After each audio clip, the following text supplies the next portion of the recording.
Hello friends, आज हमें पढ़ना है द फ्रेंच रेवोल्यूशन के बारे में। वैसे तो फ्रांस सुन के प्यार मोहब्बत वाली फीलिंग आती है, स्पेशली जो पेरिस है वो तो जाना ही जाता है द सिटी ऑफ लव के नाम से। पर ये वही सिटी है जहाँ पे एक बार बहुत दंगे और खून खराबा हुआ था। यकीन नहीं होता ना? यकीन कर लो, क्योंकि बुक में ऐसे ही लिखा है। तो ये बात है 14 जुलाई 1789 की। इस दिन क्या हुआ, 7,000 आदमी, औरतें भी थी उसमें, इन लोगों ने बेस्टिल में जाके धमाका मचा दिया।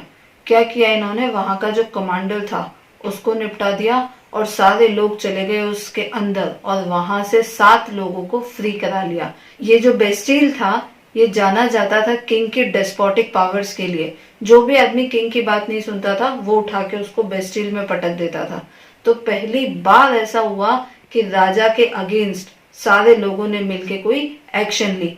इस अटैक का एक रीजन ये भी था कि उस टाइम पे एक अफवाह उड़ गई थी कि किंग ने सेना को ऑर्डर दे दिया है सारी फसलें डिस्ट्रॉय करने का। तो जो किसान थे उन लोगों ने भी इसमें पार्टिसिपेट किया और इसके बाद ये जो पूरा एजिटेटेड क्राउड था, इन लोगों ने बहुत सारी गवर्नमेंट्स बिल्डिंग्स को डिस्ट्रॉय किया, बहुत सारे राइट्स, बहुत सारे धरने दिए। तो जो हिस्टोरियंस हैं, उस टाइम के जो हिस्टोरियंस थे, उन लोगों ने ये कभी सोचा ही नहीं था कि ये रेवोल्यूशन आगे जाके इतना बड़ा रूप ले लेगा कि फाइनली किंग को सरेंडर करना पड़ेगा। तो अब ये किंग ने सरेंडर क्यों किया, लोगों ने उस बेस्टिल पे अटैक क्यों किया, ये सब जानेंगे हम इसके आगे। तो भाई अब ये समझने की बात है कि ये लोगों ने वहां अटैक क्यों किया और ये किंग ये सरेंडर क्यों कर रहा है। तो इन सब चीजों को समझने के लिए हमें ये समझना पड़ेगा कि ये किंग था कौन और ये सोसाइटी जो थी इसमें किस टाइप के लोग थे। किसी भी देश की अगर आपको हिस्ट्री पढ़नी हो तो वहां के राजा और वहां की जनता दोनों के बारे में जानना जरूरी है। तो हम पहले बात कर लेते हैं राजा की।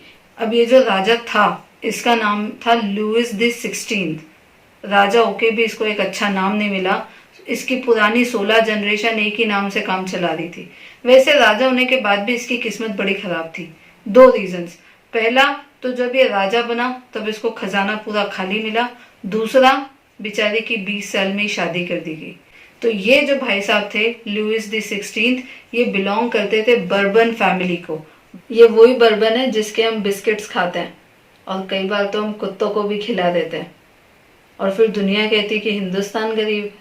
बोलो, ये भी कोई बात हुई?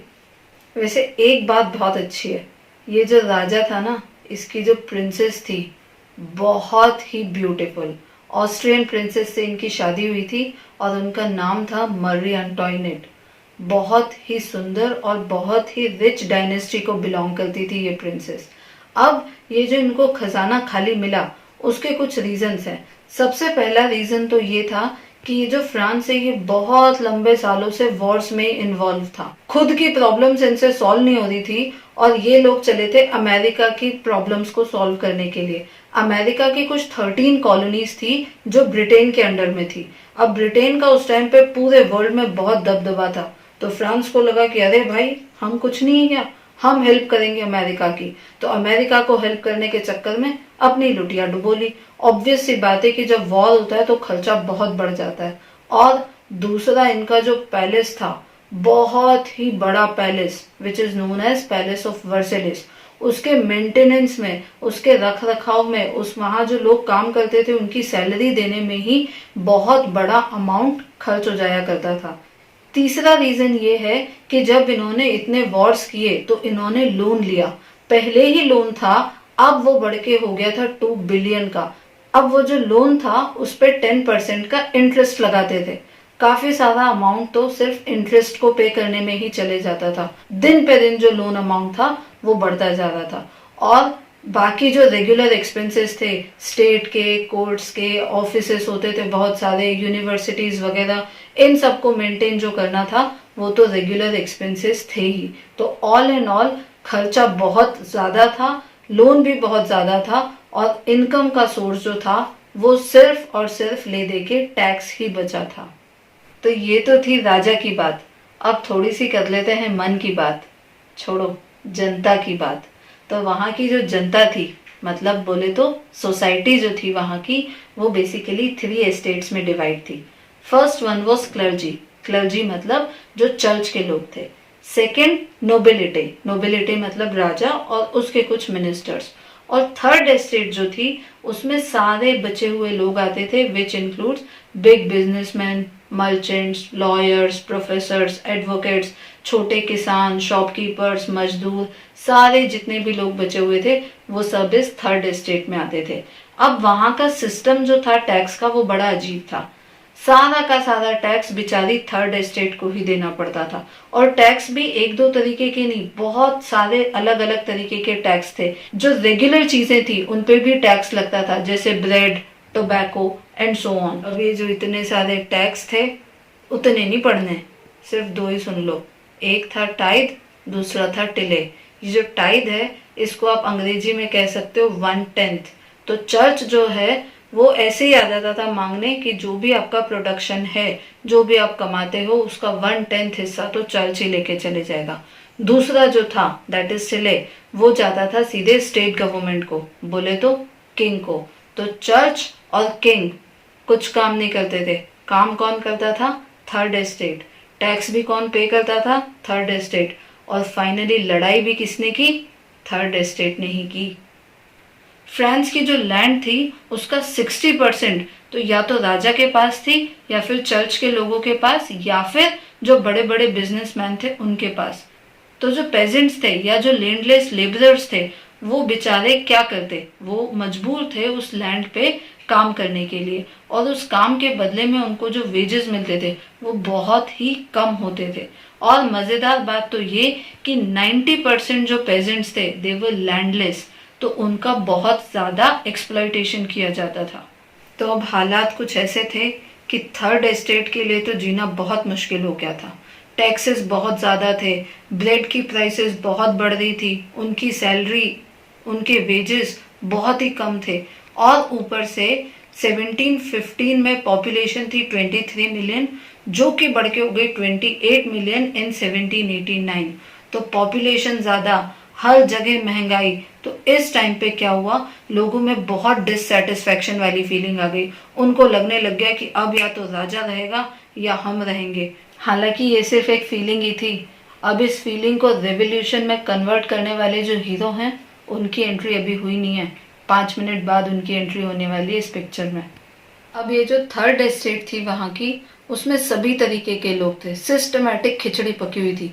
बड़े बड़े बिजनेसमैन भी थे, तो कुछ ऐसे भी थे जिनके पास अपनी जमीन नहीं थी और जिनके खाने पीने का कोई ठिकाना नहीं था। तो ये जो थर्ड एस्टेट के लोग थे, जिसमें लॉयर्स, प्रोफेसर्स, फिलोसोफर्स, इस टाइप के जो लोग थे, उनको लगता था कि अगर सोसाइटी में बेटरमेंट चाहिए, सोसाइटी में इक्वालिटी चाहिए, तो ये सारी जिम्मेदारी उन्हीं की बनती है। क्योंकि फर्स्ट और सेकंड एस्टेट तो वैसे ही कुछ करने वाले नहीं है, तो जो भी करना है वो हम ही को करना है। तो इस कहानी के 3 हीरोज हैं। पहला है जॉन लॉक, दूसरा है रॉसो और तीसरा है मॉन्टेस्क्यू। इन तीनों ने किताबें लिखी और उन किताबों को लोगों ने पढ़ पढ़ के अपना दिमाग जो है वो राजा के अगेंस्ट बिल्कुल खतरनाक तरीके से प्रिपेयर कर लिया, and they fought against the king. अब ये जो पहला हीरो था, इसकी बुक का नाम था द 2 ट्रीटीज ऑफ गवर्नमेंट। उसमें इन्होंने ये बताया कि ये जिसको तुम राजा राजा करते हो ना, ये राजा तब तक राजा है जब तक तुम उसको राजा मानते हो। तो ये एब्सोल्यूट राइट और ये डॉक्ट्रिन ऑफ डिवाइन, ये सारी बकवास बातें हैं, ये सब बंद करो। राजा ऐसा होना चाहिए जो उसके प्रजा की सुने। तो लोगों को सच में लगने लग गया था कि हाँ यार, राजा तो ऐसे ही होना चाहिए जो हमारी सुने, और ये हमारा राजा तो हमारी सुनता ही नहीं है। रॉसो की जो बुक थी उसका नाम था द सोशल कॉन्ट्रैक्ट। उसमें उन्होंने कहा कि हर एक पर्सन का एक वोट होना चाहिए। वहां की सोसाइटी में हर एक पर्सन का एक वोट नहीं होता था। तो ये इनकी बुक का कॉन्सेप्ट था, जो आगे जाके हम डिस्कस करेंगे कि इसको लोगों ने किस तरीके से यूज किया। तीसरे जो भाई साहब थे मॉन्टेस्क्यू, इन्होंने जो बुक लिखी उसका नाम था द स्पिरिट ऑफ लॉज। और जो हमारा इंडियन कॉन्स्टिट्यूशन है वो भी कुछ हद तक इनकी बुक से इंस्पायर्ड है। इन्होंने कहा कि जब तक तुम पावर एक ही आदमी को सारी दे के रखोगे, वो किसी भी दिन उस पावर का मिसयूज कर सकता है और तुम्हारी 12 बजा सकता है। तो इसलिए पावर कभी भी एक आदमी के पास नहीं होनी चाहिए। पावर को क्या करो, डिस्ट्रीब्यूट कर दो। तो उन्होंने 3 हेड सजेस्ट किए, लेजिस्लेचर, एग्जीक्यूटिव एंड जुडिशरी। ये तीनों नाम कुछ सुने सुने लगते हैं। अगर पिछले साल पढ़ाई की होगी तो, नहीं तो सुन लो, लेजिस्लेचर वो ऑर्गन होता है जो लॉज बनाने का काम करता है, जैसे हमारा पार्लियामेंट जो लॉज बनाता है। दूसरे होते हैं एग्जीक्यूटिव, वो उस लॉ को इम्प्लीमेंट करते हैं, ये जो आईएएस आईपीएस कलेक्टर टाइप के लोग होते हैं वो। और थर्ड ऑर्गन है जुडिशरी, जिसका काम है ये देखना कि लॉज को लोग सिस्टमैटिकली फॉलो कर रहे हैं या नहीं कर रहे हैं, और अगर कोई फॉलो नहीं करेगा तो उससे कैसे फॉलो करवाना है, उसको क्या पनिशमेंट देनी है, ये भी काम जुडिशरी का है। इनकी बुक्स के जो आइडियाज थे ये लोगों में काफी फैलने लग गए, हर जगह इन्हीं की बातें होती थी। और वो लोग जो पढ़ नहीं पाते थे इनकी बुक्स को, जो लोग पढ़ नहीं पाते थे, तो जो लोग पढ़ पाते थे वो इनको पढ़ पढ़ के सुनाते थे, ताकि ज्यादा से ज्यादा लोगों का पार्टिसिपेशन हो सके। अब ये सारे आइडियाज जब स्प्रेड हुए तो काफी सारे ग्रुप्स बनने लग गए, काफी सारे क्लब्स बनने लग गए।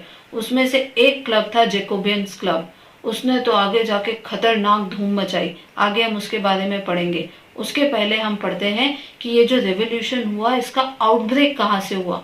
अचानक से ऐसा क्या हो गया कि लोगों के मन में किंग के प्रति इतना गुस्सा और इतनी नफरत और ऐसा सब कुछ होने लग गया कि उन्होंने किंग को फाइनली पब्लिकली फांसी पे ही लटका दिया। अब ये जो फ्रेंच सोसाइटी है ना, बड़ी अजीब सोसाइटी, जनता भी परेशान और साथ साथ राजा भी परेशान। जनता इसलिए परेशान कि बहुत सारे अननेसेसरी टैक्सेस देने पड़ रहे हैं, और राजा इसलिए परेशान कि खजाना खाली होते जा रहा है, उसके पास पैसे ही नहीं है। तो जब कभी भी राजा को पैसों की प्रॉब्लम होती थी तो वो एक ही ट्रिक अपनाता था, that is to increase the tax. अब ये जो टैक्स वाला डिसीजन होता था ये वो अकेला नहीं ले सकता था, इसके लिए एक मीटिंग बुलाई जाती थी जिसको कहते थे एस्टेट जनरल्स की मीटिंग। ये जो एस्टेट जनरल है ये एक पॉलिटिकल बॉडी थी जिसमें तीनों एस्टेट के रिप्रेजेंटेटिव्स को बुलाया जाता था। तीनों एस्टेट्स कौन सी, पहली क्लर्जी, दूसरी नोबिलिटी और तीसरी जो थी वो थी थर्ड एस्टेट। अब फर्स्ट और सेकेंड एस्टेट के 300 रिप्रेजेंटेटिव्स आए, और जो थर्ड एस्टेट थी उससे 600 रिप्रेजेंटेटिव्स आए। हालांकि जो थर्ड एस्टेट थी वो 90% ऑफ द पॉपुलेशन थी, और जो पहली दो एस्टेट्स थी वो मात्र 10% थी, और उन 10% में से और इन 90% में से लोगों के रिप्रेजेंटेटिव्स बराबर आए थे। अब जो विमेन थी और जो आर्टिजन्स थे और जो पेजेंट्स थे, उन लोगों को इस बात की परमिशन ही नहीं थी कि वो एस्टेट जनरल्स की मीटिंग अटेंड कर सके। तो उन लोगों ने अपना दुखड़ा बयां करने के लिए 40,000 लेटर्स लिखे और अपने रिप्रेजेंटेटिव्स को दिए कि जाओ वहां जाके हमारे इन दुखों की बातें करना। पर ऐसा कुछ हुआ नहीं, क्योंकि वहां का जो राजा था वो था मोनार्क, और वो तो ये ठान के ही बैठा था कि इस बार तो पक्का टैक्स बढ़ा के ही रहूंगा। पर वो भी ऐसा नहीं कर पाया। जैसे ही राजा ने टैक्स बढ़ाने की बात प्रपोज करी तो फर्स्ट और सेकेंड एस्टेट तो राजा की ही थी, डायरेक्टली और इनडायरेक्टली, तो उनको तो टैक्स बढ़ाने से एक्चुअली तो कोई फर्क ही नहीं पड़ता था, क्योंकि टैक्स तो देना होता था थर्ड एस्टेट को। तो थर्ड एस्टेट वाले लोगों ने मना कर दिया कि इस बार तुम्हारी नहीं चलेगी। वो जो 600 लोग वहां गए थे वो इस बात को बिना माने ही वहां से वापस आ गए, और उन्होंने नारेबाजी की कि किंग को हटाओ, कॉन्स्टिट्यूशन लाओ, अब हम ये सब नहीं सहेंगे, किंग को जाना पड़ेगा, लुइस द 16, हाय हाय हाय हाय, ऐसी बहुत सारी नारेबाजी हुई। और फाइनली ये जो सारे लोग थे, ये वो जो पैलेस था, वर्सेलिस का पैलेस जहाँ पे ये मीटिंग हो रही थी, वो छोड़ के आ गए। और एक बात और, ये जो मीटिंग में थर्ड एस्टेट के 600 रिप्रेजेंटेटिव्स थे ना, इनको वहां बैठने की जगह भी नहीं मिली थी। जो फर्स्ट और सेकेंड एस्टेट के रिप्रेजेंटेटिव्स थे वो वहां बैठे हुए थे, और ये बेचारे वहां इनके पीछे खड़े हुए थे। इनकी डिमांड ये थी कि ये जो वन एस्टेट वन वोट वाला कॉन्सेप्ट है इसको खत्म किया जाए, क्योंकि 3 एस्टेट में से एक तो खुद राजा था, दूसरा चर्च था, तो उनका होना या न होना, उनके वोट का फेवर में जाना या अगेंस्ट में जाना, एक्चुअली देखा जाए तो कोई मायने ही नहीं रखता था। और इनकी ये डिमांड थी कि हर एक पर्सन का एक वोट काउंट होना चाहिए। अब ये जो थर्ड एस्टेट के लोग थे ये 20 जून को वर्सेलिस के टेनिस कोर्ट में वापस मिले, और इन्होंने सब ने कसम खाई कि अब जब तक हम फ्रांस को राजा से मुक्ति नहीं दिला देते हम पीछे नहीं हटेंगे। इन्होंने अपने आप को नेशनल असेंबली डिक्लेयर कर दिया, और इनके 2 हीरो थे, एक था मिराबो और दूसरा था अबेसियस। ये जो मिराबो था ये खुद एक नोबल फैमिली से था, फिर भी उसको ऐसा लगता था कि जो थर्ड एस्टेट के साथ हो रहा है वो बहुत ही गलत हो रहा है। ये जो दूसरा वाला था अबेसियस, ये एक प्रीस्ट थे और इनके स्पीचेस काफी इंस्पायरिंग होते थे। अब इन दोनों लोगों को थर्ड एस्टेट के जो लोग थे उन्होंने अपना लीडर माना और उनको सच में लगने लगा था कि अगर हम सब साथ में मिलके रहेंगे तो हम जरूर कुछ सोसाइटी में एक चेंज ला पाएंगे। अब जब तक ये कमेटी कॉन्स्टिट्यूशन ड्राफ्ट करने में बिजी थी, इसी बीच एक अफवाह फैल गई कि सेना जो है वो सारी राइस क्रॉप्स को तबाह कर देगी। और ये सुन के किसानों को इतना गुस्सा आया और उन्होंने बेस्टिल पे अटैक कर दिया। अब समझ में आई कहानी? ये वही अटैक है जिसकी बात हमने सबसे शुरू में की थी और इसी अटैक को स्टॉर्मिंग ऑफ बेस्टिल कहते हैं। अब जब ये अटैक हुआ तो राजा तो डर गया। राजा के जो खास लोग थे वो तो सब छोड़ छाड़ के नेबरिंग कंट्रीज में निकल लिए। फिर राजा को लगा कि अब तो मेरी लग गई है। फाइनली राजा ने 4 अगस्त 1789 को ही रिकॉग्नाइज्ड नेशनल असेंबली। तो फाइनली राजा को ये समझ में आ गया कि अब उसकी मनमानी चलने वाली नहीं है। अब इसके आगे की कहानी अगले वीडियो में। Till then bye bye.